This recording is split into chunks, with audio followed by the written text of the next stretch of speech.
Hello everyone, welcome to Sprint UPSC. So we are discussing the NCERT of your India, People and Economy. This is Chapter 2. Chapter 2 is all about migration. तो पहले देख लेते हैं कि क्या क्या content है इस चैप्टर में. तो हम माइग्रेशन के बारे में पढ़ेंगे, थोड़ा बेसिक स्ट्रीम्स क्या क्या होते हैं, special variation in migration, causes क्या हैं, कॉन्सिक्वेंसेस क्या होते हैं माइग्रेशंस के. ठीक है, तो ये सारी चीज़ों में आज के सेशन में हम फोकस करेंगे migration, streams of migration and spatial variation in migration. So देखो यहाँ पे एक शुरुआत आपके जो एनसीईआरटी में दी हुई है वो दी हुई है एक एग्जाम्पल के थ्रू. राम बाबू जो है वो engineer, as a engineer Bhilai में काम करता है. भिलाई में जो स्टील प्लांट है ना वहाँ पे छत्तीसगढ़ में. और बट इनका जो जन्म हुआ था वो बिहार के बहुत ही छोटे से स्मॉल से विलेजेस में हुआ था. जब 12 साल का था तब वो छोटे आसपास वाले गांव, आरा वाले गांव में चला गया. आसपास नियर बाय टाउन बोल लीजिए, आरा में गया और अपना इंटरमीडिएट लेवल स्टडीज़ उसने वहाँ से फिनिश की. फिर झारखंड गया, सिंदरी, ठीक है, वहाँ से अपनी इंजीनियरिंग डिग्री ली. फिर जॉब ली कहाँ पे, भिलाई में आके. तो कैसे इन्होंने गांव से पहले टाउन, टाउन से फिर पहले थोड़ा और बड़ा टाउन, और फिर वहाँ से जॉब कहाँ लगी, भिलाई में जाके 31 साल की उम्र में. उनके जो पेरेंट्स थे वो ज़्यादा पढ़े लिखे नहीं थे. उनका सिर्फ सोर्स ऑफ इनकम जो था वो एग्रीकल्चर से आता था और वही जो है वहीं पर उन्होंने अपनी पूरी लाइफ बिता दी. राम बाबू के 3 बच्चे थे जिन्होंने अपने इंटरमीडिएट लेवल वहीं भिलाई से किया. फिर अलग अलग जगह चले गए हायर एजुकेशन के लिए. फर्स्ट वन जो था वो इलाहाबाद गया एंड मुंबई, फिर उसके बाद प्रेजेंटली दिल्ली में एज अ साइंटिस्ट काम कर रहे हैं. सेकेंड चाइल्ड ने अपना हायर एजुकेशन अलग अलग यूनिवर्सिटी से लिया इंडिया में और फिर अब यूएसए में काम कर रहे हैं. तीसरा जो है वो भी सूरत में शादी के पास जाके बाद जाके सेटल हो गए. तो ये जो आपने देखी सिर्फ राम बाबू की स्टोरी नहीं थी और उनके चिल्ड्रंस की स्टोरी नहीं थी, बट की मूवमेंट की स्टोरी थी of so many peoples. And that is actually the trend this day. It is a universal trend. People have been moving from one village to another. लोग क्या करते हैं, एक विलेज से दूसरे विलेज में, टाउन में, स्मॉलर टाउन में, बड़े टाउन में मूव करते हैं, है ना. तो इसी को बोलते हैं, हम क्या बोलते हैं, माइग्रेशन. ठीक है, ये इंटीग्रल पार्ट है, इंपॉर्टेंट फैक्टर है हमारे यहाँ का पॉपुलेशन रीडिस्ट्रीब्यूशन का. ठीक है, और हमारे यहाँ माइग्रेशन की बहुत सारी वेव्स देखी जाती है, specially central and West Asia में आपको देखने मिलेगी, साउथ एशिया से भी आती है. इनफैक्ट हिस्ट्री में भी हमने देखा था कि माइग्रेंट्स आते रहे हैं और हमारे भारत में सेटल होते रहे हैं, एंशिएंट हिस्ट्री से आ रहे हैं, है ना. और there is a large number of people from India to जो कि दूसरे प्लेसेस में जाते हैं अपॉर्चुनिटीज़ के लिए. मिडिल ईस्ट में जाते हैं, वेस्टर्न यूरोप, अमेरिका, ऑस्ट्रेलिया, सभी जगह जाते हैं, है ना. यहाँ पे डेफिनेशन दी हुई है इंडियन डायस्पोरा की. तो इंडियन डायस्पोरा क्या है, देखो कॉलोनियल पीरियड के टाइम पे जब ब्रिटिश पीरियड चल रहा था, बहुत सारे इंडेंचर्ड लेबर वो Mauritius, Caribbean island, Fuji island, south Africa भेज जाते थे. ठीक है, ये कौन भेजता था, ब्रिटिशर्स भेजते थे. अब ये कहाँ से भेजते थे, यूपी बिहार वाले रीजन से, जहाँ पे आपको बल्क में लोग मिल जाएंगे, है ना. और ऐसे आपका सब कुछ कौन करते थे, फ्रेंच वगैरह जितने भी कॉलोनियल लोग थे वो सब हमारे यहाँ के लोगों को भेजा करते थे. All such migrants they were covered under the time bound contract. उनका एक टाइम बाउंड कॉन्ट्रैक्ट था गिरमिट एक्ट के अंदर, इंडियन इमिग्रेशन एक्ट बोलते हैं. However the living conditions of these labourers वो स्लेव से मतलब आप लीजिए स्लेव के जैसे ही थी. ठीक है, सेकेंड वेव माइग्रेशन का देखें तो ये आपको मिला नेबरिंग कंट्रीज़ में वेंचर किया in the recent times as professional, artisans, traders, factory workers. ये किस चीज़ वजह से माइग्रेट कर रहे हैं, इकोनॉमिक अपॉर्चुनिटीज़ के लिए, थाईलैंड, मलेशिया, सिंगापुर, इंडोनेशिया में, है ना. एंड ये ट्रेंड अभी भी कंटिन्यू है. And there is a steady outflow of India semi skilled and skilled labour in the wake of oil bloom in the West Asia. So this is also seen in the 1970s. And फिर outflow भी होता है entrepreneurs और professional का businessmans का to the western countries as well. तीसरा wave कहाँ पे है, तीसरा वेव आप देख लीजिए, ये है प्रोफेशनल्स लाइक डॉक्टर्स, इंजीनियर्स. ये 1960s से के बाद वाला फेज़ है. Software engineers, management consultants, financial experts, media persons. दूसरे जो and other migrated to the country such as USA, Canada, UK, Australia, Germany. ये जो प्रोफेशनल है वो वहाँ पे एक्चुअली ये हाईली एजुकेटेड होते हैं, अच्छी अर्निंग मिलती है और they have a prospering group. Liberalisation के बाद जब बाउंड्रीज एकदम आपकी ब्लर हो गई हैं देशों की 90s के बाद में जो ये सारी चीज़ें हुई, and knowledge based Indian emigration, इसकी वजह से क्या है ना, हमारे यहाँ के बहुत सारे डायस्पोरा बढ़ गए हैं and India has a powerful diaspora in the world. सारे देशों में Indian diaspora has been playing very important role in the development perspective in this countries, क्योंकि हमारे यहाँ के लोग हैं वहाँ पे जाके काम कर रहे हैं, तो उन्हें भी हेल्प कर रहे हैं, हमें भी रेमिटेंस दे रहे हैं, हमें भी मदद मिल रही है. बात करते हैं माइग्रेशन की. तो यहाँ पे बात की गई है कैसे आप कैलकुलेट करोगे, कैसे पता करोगे कि क्या माइग्रेशन हुआ है, कितना माइग्रेशन हुआ है. वो पता चलेगा आपको सेंसस से. सेंसस क्या बताता है, माइग्रेशन की information. Actually migration was recorded in the beginning of the first census in India, जो कि 1881 में कंडक्ट करवाया गया था. ये डेटा है, ये किसके बेसिस पे रिकॉर्ड किया गया था, प्लेस ऑफ बर्थ के बेसिस पे. हाउएवर फर्स्ट मेजर मॉडिफिकेशन अगर इंट्रोड्यूस किया गया आपके सेंसस में, वो इंट्रोड्यूस किया गया था 1961 में, जहाँ पे दो कंपोनेंट्स उन्होंने डाले थे. पहला, प्लेस ऑफ बर्थ तो होगा, यानी कि दैट इज़ विलेज और town, and second is duration of resident, यानी कि कितना टाइम यहाँ पे रहा है.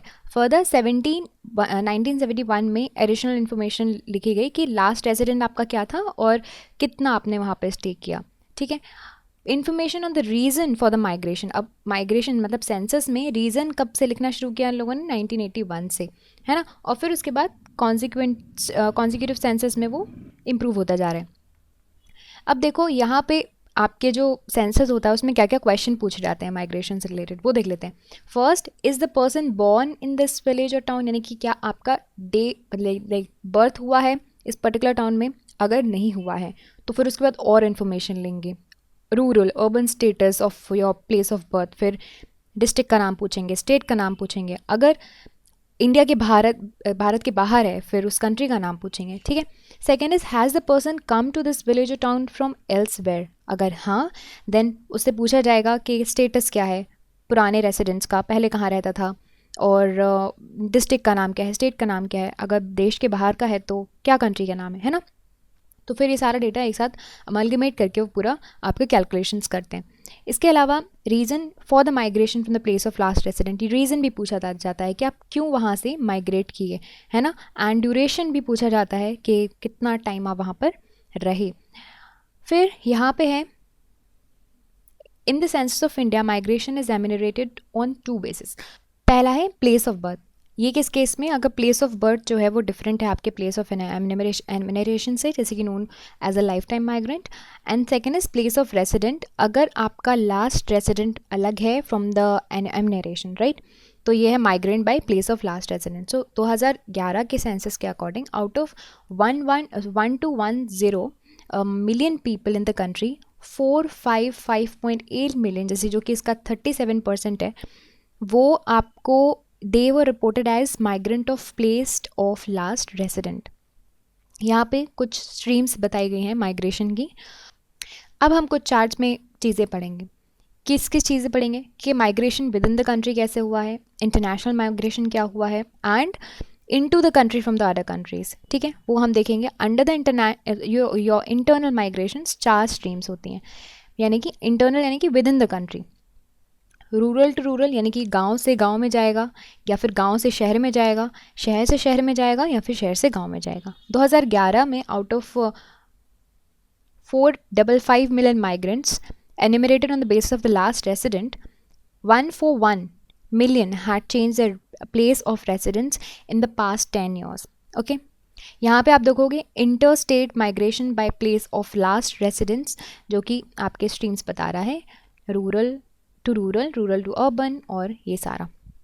नाउ अब ये जो हमने डेटा पढ़ा ना, now out of these 118 million ने क्या किया है, इंट्रा स्टेट माइग्रेशन किया है, और ये डोमिनेटेड यानी कि फीमेल डोमिनेटेड माइग्रेंट्स हैं. और ये क्यों इंट्रा स्टेट उन्होंने माइग्रेट किया, शादी के पर्पज़ से. Now distribution of male and female migrants in the different streams and the inter state and intra state migration, ये आपको यहाँ पे देखने मिल जाएगा. मेल एंड फीमेल का डेटा है. आपको इन चार्ट से ये पता चल जाता है कि फीमेल प्रीडोमिनेट कर रही हैं आपकी शॉर्ट डिस्टेंस ट्रेवल को. शॉर्ट डिस्टेंस यानी कि रूरल टू रूरल. ठीक है, रूरल टू रूरल चलें, ये देखो ज़्यादा है. और मेल कहाँ पे प्रीडोमिनेट कर रहे हैं, रूरल टू अर्बन स्ट्रीम्स में. Now, apart from these streams of internal migration in India, India also experiences migration है ना, from and emigration to the neighboring countries. आपस के देशों में भी हमारा आदान प्रदान होता है. यहाँ टेबल में आप देख लीजिए, migrants classified by place of last resident outside India. ठीक है, countries, number of migrants and person कितना है उनका टोटल. तो total migration from neighbouring countries, तो यहाँ पे आपको पूरा डेटा दिया हुआ है. टेबल में दिया हुआ है details of the migrants from the neighbouring countries. हमारे भारत का 2011 का सेंसस ने रिकॉर्ड किया that more than 5 million persons have migrated to India from other countries. भारत में आए हैं, and out of this 88 approximately मान लीजिए 89% ऐसे हैं जो कि नेबरिंग कंट्रीज से आए हैं, बांग्लादेश, नेपाल और आपका पाकिस्तान से. देर is a special variation in migration. देखो स्पेशल वेरिएशन कैसे मिलेगा, कुछ जैसे स्टेट्स हैं महाराष्ट्र, दिल्ली, गुजरात, हरियाणा, ये ज़्यादा माइग्रेंट्स, ये जो स्पेशली आपके जो माइग्रेंट्स हैं ना, उत्तर प्रदेश, बिहार, राजस्थान, वहाँ से माइग्रेंट्स अट्रैक्ट करते हैं. Maharashtra is the first position in migrants, और फिर दिल्ली में आते हैं, फिर गुजरात में जाते हैं, हरियाणा में जाते हैं. On the other hand, Uttar Pradesh was the state which has the largest number of net out migrants, यानी कि यहाँ से लोग बाहर जा रहे हैं. ठीक है, सो इस चैप्टर में हम कॉजेज समझेंगे माइग्रेशन के एंड कॉन्सिक्वेंसेस. क्या रीजंस होते हैं, किस रीजंस की वजह से लोग माइग्रेट करते हैं, और वो उस माइग्रेशन के बाद क्या रिजल्ट्स आ सकते हैं, है ना. इकोनॉमिक हो सकते हैं कॉन्सिक्वेंसेस, डेमोग्राफिक हो सकते हैं, social, environmental, and there are some other consequences as well. So पहले पढ़ते हैं कॉजेज. तो देखो, कोई भी इंसान यूजुअली इमोशनली अपने प्लेस ऑफ बर्थ से बहुत ज़्यादा कनेक्टेड रहता है, अटैच रहता है ना. बट तब भी वो अपना प्लेस ऑफ रेसिडेंस और बर्थ छोड़ देते हैं. रीजंस क्या होते हैं, बहुत सारे रीजंस होते हैं. 2 ब्रॉड फैक्टर होते हैं. पहला है पुश फैक्टर. ठीक है, पुश फैक्टर यानी कि कोई ऐसी चीज़ जो उनको छोड़ने पर मजबूर कर रही है ना. That cause people to leave their residence और the origin of place of origin. And second one is pull factor. अब ये पुल फैक्टर में क्या होगा, पुल फैक्टर में इंसान अट्रैक्ट होगा उस जगह दूसरी जगह जाने के लिए. ठीक है, तो ये 2 रीजंस होते हैं. भारत में अगर हम बात करें, लोग माइग्रेट कैसे करते हैं, यूजुअली गांव से शहरों की तरफ करते हैं. क्यों, क्योंकि गांव में पावर्टी है, एग्रीकल्चर पहले कर रहे थे तो खेती अच्छे से नहीं हुई तो शहर चले गए काम ढूंढने. पॉपुलेशन प्रेशर कभी कभी लैंड पे ज़्यादा हो जाता है, लोगों के पास बेसिक इंफ्रास्ट्रक्चरल फैसिलिटीज़ नहीं होती हैं गांव में, जैसे कि हेल्थ, एजुकेशन, इन सब वजह से कहाँ जाते हैं, अर्बन एरियाज़ में. इन फैक्टर्स के अलावा कुछ नेचुरल फैक्टर्स भी होते हैं. नेचुरल डिज़ास्टर हो गए, सपोज़ फ्लड आ गया, कहीं पे महामारी फैल रही है, साइक्लोन, स्टॉर्म्स आ गए, अर्थक्वेक्स आ गए, है ना, जिसकी वजह से ये ऑफ कोर्स पुश फैक्टर्स हैं, है ना, पुश फैक्टर्स हैं जो कि जिसकी वजह से वो माइग्रेट कर रहे हैं. On the other hand there are pull factors जो कि लोगों को अट्रैक्ट करते हैं from rural areas to the cities. ठीक है, सबसे इम्पॉर्टेंट पुल फैक्टर क्या होता है, majority of the rural migrants to the urban areas is because क्यों आता है माइग्रेशन रूरल से अर्बन एरियाज़ में, क्योंकि अच्छा अपॉर्चुनिटीज़ मिलती है शहरों में काम करने के लिए, अच्छा रेगुलर वर्क मिलेगा, हायर वेजेस मिलेंगे, है ना, अपना लाइफस्टाइल सुधारने के लिए ज़्यादा बेटर अपॉर्चुनिटीज़ मिलेंगी, एजुकेशन की, हेल्थ केयर अच्छा मिलेगा, एंटरटेनमेंट सोर्सेस मिल जाएंगे. ये क्या है, पुल फैक्टर, अट्रैक्ट कर रहे हैं ये लोगों को वहाँ पे आने के लिए. इन्हीं के बेसिस पे आपको ये फिगर्स में मिलेगा कि ये जो माइग्रेशन है, the reason for the migration of the males and the females are very very different. Okay, तो यहाँ पे reasons for the migration of male by last resident in India 2011 का डेटा है, और यहाँ पे ये किसका, फीमेल का चार्ट देखोगे आप, है ना, दोनों के लिए अलग अलग हैं रीजंस माइग्रेशन के. अब on the basis of the figures आप देख सकते हो, for example work and employment have remain the main cause of the male migration. सबसे ज़्यादा यहाँ पे क्या दिख रहा है आपको, ये आप देखो 24% क्या है, वर्क एंड एम्प्लॉयमेंट, जिसकी वजह से ये मेल पॉपुलेशन यहाँ पर गए. बट यहीं पे आप फीमेल का डेटा देखो, ये वाला वर्क एंड माइग्रेशन के लिए सिर्फ 2.3% है ना, वर्क एंड एम्प्लॉयमेंट के लिए. अब वहीं फीमेल का रेशो देखो मैरिज में, ठीक है, और वहीं आप मेल का रेशो देखो मैरिज में, तो बहुत कम है. So this is most important cause in the rural areas of India, accept in the Meghalaya, वहाँ पे रिवर्स केस चलता है. In comparison to the marriages, migration of male is only 4% in the country. अब migration एक important response भी है आपके uneven distribution का, राइट? लोग जहाँ जिस एरिया में कम अपॉर्चुनिटी मिलेगी और कम सेफ्टी मिलेगी वहाँ से निकलना चाहते हैं, है ना? ऐसी जगह पे जहाँ पे ज़्यादा अपॉर्चुनिटी हो, ज़्यादा सेफ्टी हो. इसकी वजह से क्या होता है, it creates both benefits and problems for the areas people migrate from and migrate to. अब ये कॉन्सिक्वेंसेस जो हैं हम अब पढ़ेंगे उनके कॉन्सिक्वेंसेस कि क्या क्या कॉन्सिक्वेंसेस हो सकते हैं. तो पहला होगा आपका इकोनॉमिक कॉन्सिक्वेंस. तो देखो, major benefit for the source region is remittance sent by the migrant. Suppose ये गांव है, विलेज है, और ये है शहर, अर्बन एरिया, राइट? यहाँ से एक माइग्रेंट था, वो यहाँ से यहाँ पे चला गया. अब यहाँ पे क्या करेगा, ये करेगा नौकरी, ये करेगा जॉब करेगा. जॉब करने के बाद यहाँ पे क्या भेजेगा, पैसा, रेसिडेंस. तो इसके लिए क्या हो गया, बहुत अच्छी बात हो गई, इसके पास बेनिफिट हो गया, इसके पास पैसे आ गए, ठीक. अब यही remittance from the international migrants are, ये सबसे बड़े सोर्स हैं हमारे फॉरेन एक्सचेंज का. 2002 में इंडिया ने $11 बिलियन एज अ रेसिडेंस कमाया था. पंजाब, केरला, तमिलनाडु सबसे significant amount of international migrants यहाँ से जाते हैं और यहीं पे आपको रेमिटेंस आता है. Now the amount of residence send by the internal migrants. अभी इंटरनल माइग्रेंट्स के रेमिटेंस की बात करें तो it's very meagre as compare to the international of course, but important role play करता है हमारे देश की इकोनॉमिक ग्रोथ के लिए. Remittance are mainly used for, किस चीज़ के लिए यूज़ किए जाते हैं, basic necessities, food, repayment of debts, treatment, marriage, ये सारी चीज़ें. For the thousands of poor villages of your Bihar, Uttar Pradesh, Orissa, Andhra Pradesh, remittance कैसे काम आता है, works as a life blood for the economy. Migration now from the rural areas to your especially rural areas of your eastern Uttar Pradesh, Bihar, MP, Odisha to the rural areas of your Punjab, Haryana, western Uttar Pradesh. इसकी वजह से क्या है ना, green revolution strategy में success आई है. इसके अलावा unregulated migration to the metropolitan cities, उसकी वजह से क्या हो रहा है, यहाँ पे प्रॉब्लम आ रही है, यहाँ पे ये प्रॉब्लम हो रही है कि जो सिटीज़ हैं वो ओवर क्राउड हो रही हैं. Development of your slum in industrially developed states such as Maharashtra, Gujarat, Karnataka, Tamil Nadu, Delhi, ये क्या है, नेगेटिव कॉन्सिक्वेंसेज हैं. इन रीजन में अब क्या है, चीज़ें ख़राब होती जा रही हैं. Second one is the demographic consequence. तो माइग्रेशन की वजह से क्या होता है, रीडिस्ट्रीब्यूशन ऑफ योर पॉपुलेशन, है ना.